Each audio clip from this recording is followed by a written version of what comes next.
శివుడికి మాంసాన్ని పెట్టిన భక్తుడు ఎవరో మీకు తెలుసా?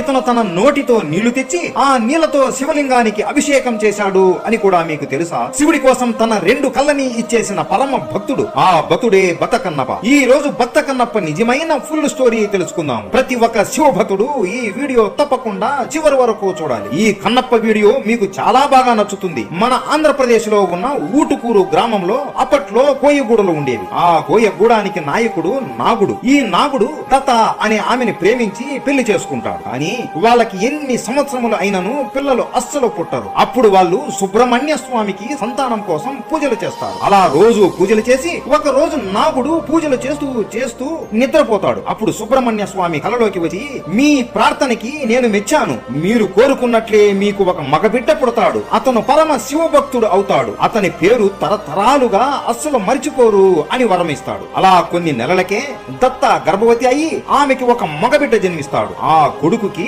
తిన్నడు అని నామకరణం చేస్తారు. వీళ్ళు అందరూ వేటగాళ్ళు కాబట్టి నాగుడు తిన్నడికి చిన్నప్పటి నుండే ఎలా వేటాడాలి, ఎలా జంతువులని చంపి దాని మాంసాన్ని ఎలా కోసి తినాలి అనే విద్యలు అన్ని నేర్పిస్తాడు. అలా తిన్నడు ధనుర్విద్యలో తిరుగులేని వేటగాడు అవుతాడు. ప్రతి రోజు వేటకు వెళ్లి జంతువులని చంపి ఆ మాంసాన్ని ఇంటికి తెచ్చి అందరికీ పంచేవాడు. కానీ తిన్నడికి దేవుడి మీద అస్సలు నమ్మకం అనేది ఉండదు. తన గూడెంలో ప్రతి ఒక్కరూ, అలాగే తన స్నేహితులు కూడా అందరూ బండరాళ్ళని కొలుస్తూ ఉంటారు. తన స్నేహితులు తిన్నడిని ఆలయానికి ఎప్పుడు పిలిచినా కూడా నేను రావడం ఏంటి, ఒక బండరాయిని కొలవడం ఏంటి అని తప్పించుకునేవాడు. అలా చిన్నప్పటి నుండి ఒక్కసారి కూడా ఆలయానికి వెళ్లి ఉండడు. ఒక రోజు తిన్నడు తన స్నేహితులతో వేటకు వెళతాడు. అలా వెళుతున్నప్పుడు తన 2 స్నేహితులు తిరిగి ఇంటికి వెళ్లేటప్పుడు పక్క గూడెంలో ఒక శివాలయం ఉంది. అది చాలా పవిత్రమైనదంట.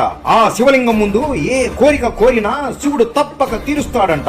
ఒక్కసారైనా అక్కడికి వెళ్ళాలి అని అంటారు. అప్పుడు తిన్నడు నవ్వుతూ, ఎప్పుడు చూసినా మీరు బండరాళ్ళని కొలుస్తూ ఉంటారు, అస్సలు మీకు సిగ్గు లేదా గుడ్డిగా ఒక రాయిని నమ్మడానికి అని హేళన చేస్తాడు. అయ్యో అలా మాట్లాడుకు తిన్నాను. శివుడు ఈ సృష్టికి మూల పురుషుడు. ఈ విశ్వాన్ని మరియు ఎంతో మంది దేవతలని సృష్టించాడు. ఆయనకి ఎంతో శక్తి ఉన్నా కూడా ఒక భక్తుడు ఆయనని ప్రేమగా తలస్తే ఒక పిల్లవాడిలాగా వాళ్ళ భక్తికి లొంగిపోయి వాళ్ళు ఏది అడిగినా ప్రసాదిస్తాడు. అందరి కష్టాలని తీర్చే ఆ దేవతలకే కష్టాలు వచ్చినా కూడా మొదటిగా వచ్చేది శివుడి దగ్గరికే తిన్నాను అంటారు. అంతెందుకు పక్క గూడెంలో ఉన్న శివలింగం ముందు 3 జీవులు చనిపోవడం వలన వాటికి మోక్షాన్ని కూడా ప్రసాదించాడు అని చెబుతారు. తిన్నడు ఆశ్చర్యపోయి, జంతువులకి మోక్షం వచ్చిందా, అది ఎలాగో దాని గురించి చెప్పండి అనగా తిన్నడి స్నేహితులు ఇలా చెబుతారు. ఇక్కడే ఈ అడవిలోని స్వయంభుగా ఒక వాయులింగం వెలిసింది. అది ఎండకి ఎండుతూ వానకి తడుస్తూ మంచుకి కూడా తడుస్తూ ఉండేది. దాన్ని ఏ